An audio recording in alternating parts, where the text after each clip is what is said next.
we were very little, somebody helped us dress. But really, after we started to school, all of us picked out our clothes and dressed ourselves, and we have throughout the decades. And so as a person has dementia and loses the ability to really know what to wear, when to wear it, how to put it on, it's very foreign. It's not a natural thing for somebody to be dressing you.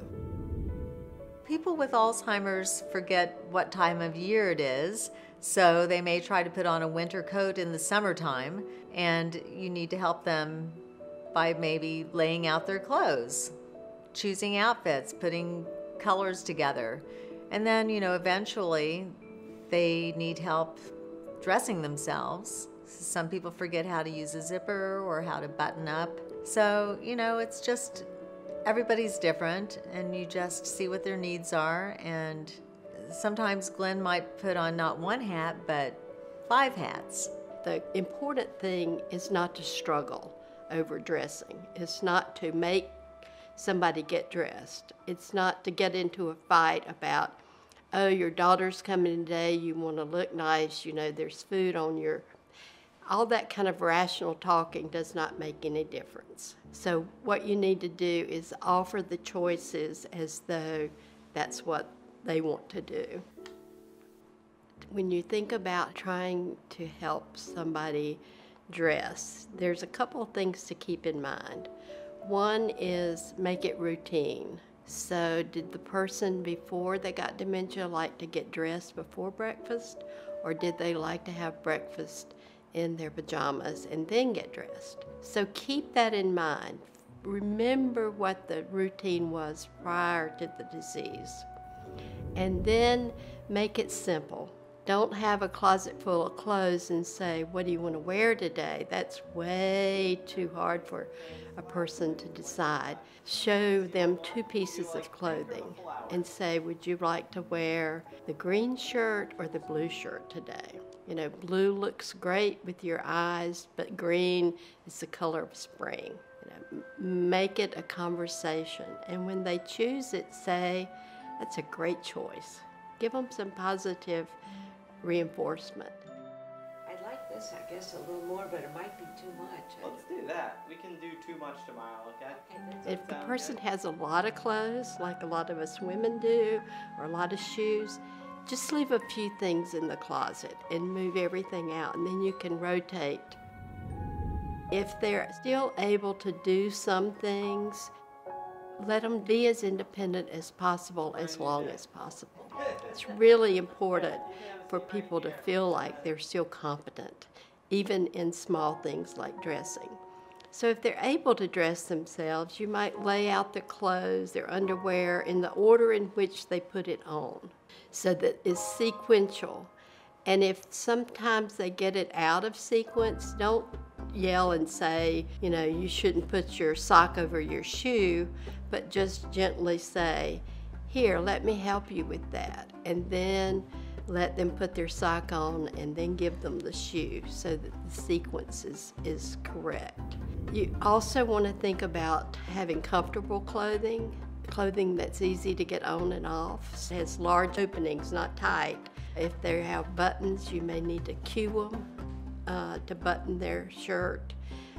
Pants that pull on are often very much helpful. Shoes that have Velcro instead of laces, or that are slip-ons like moccasins, are very helpful. If at the time where their motor skills are not so that they can button their buttons, you can replace that with Velcro and just close it. But the key thing is to make it comfortable. If the person wants to wear the same thing every day, which often happens in the later stages, do a couple of things. One is, when they're in their pajamas asleep, wash those clothes, or get several copies of those clothes, so that if they want to wear the red sweater and the black pants every day, you've got 4 red sweaters and 4 pairs of black pants. And so it's not a struggle. Sometimes Glenn really enjoyed changing the shoelaces in his shoes because he was very attracted to bright colors. So I bought him all different colored shoelaces and just let him, enjoy. Another obstacle that I faced was he did not want me to undress him, so it became difficult to remove his pants, so I came up with a pretty good idea, and I bought him some basketball pants that snap down the sides. So if I needed to remove the pants, I just snap, and just whoosh. They're called tearaway pants for basketball, So that worked really well for us. One uncomfortable part of helping people dress is often they need assistance when they go to the bathroom. And so that too is uncomfortable because, we grow up being taught we're independent and going to the restroom. What we know is for most people in the later stages of dementia, they are incontinent. So the use of briefs is often very common. To be vulnerable in that situation is often very hard for the caregiver and not so much for the person with dementia. You just have to play it by ear. You may want to be on a schedule that every 2 hours you take the person to the restroom. And if that person can pull down their pants in briefs, as long as they can do that, great. They may need more help pulling them back up. So give them as much independence as possible and keep the focus on what their needs are and not how uncomfortable you feel about helping in that arena. Remember, you're the caregiver. As the disease progresses, you have more and more control. It's not a science. You can't read a book and say, okay, if I follow X, Y, and Z, I'm going to be a really successful caregiver. It's really an art. And the art is being creative, keeping that relationship going. The intimacy between you and your loved one is at the center of everything you do. So let me remind you that when you're doing personal care, We're picking out clothes for tomorrow, Bernie. be talking to them about mundane things like our grandkids going to celebrate a birthday. Talk about things that are happening, not asking them questions, but just having a conversation. And that often takes the pressure off of you as a caregiver to think about what you're doing personally, as well as helps the person with dementia focus on something else. So while we're talking about dressing, let's not forget hairdressing for both men and women. Lots of women who are being cared for have gone to get their hair fixed every week. And so it's a routine that's comfortable with them. And even though they have dementia, it's part of that procedural memory.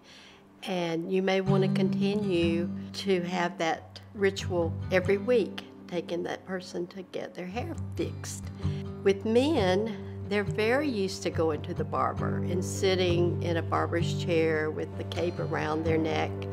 You just need to take advantage of all the things that are a part of a person's life. And certainly hairdressing and going to the barber are part of that.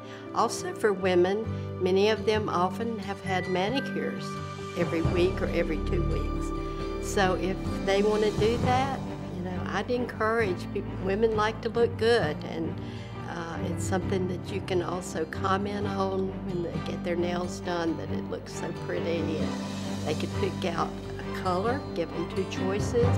There's just lots of opportunities for joyous behaviors together. How about this, Bernie? Which shirt would you like to wear tomorrow?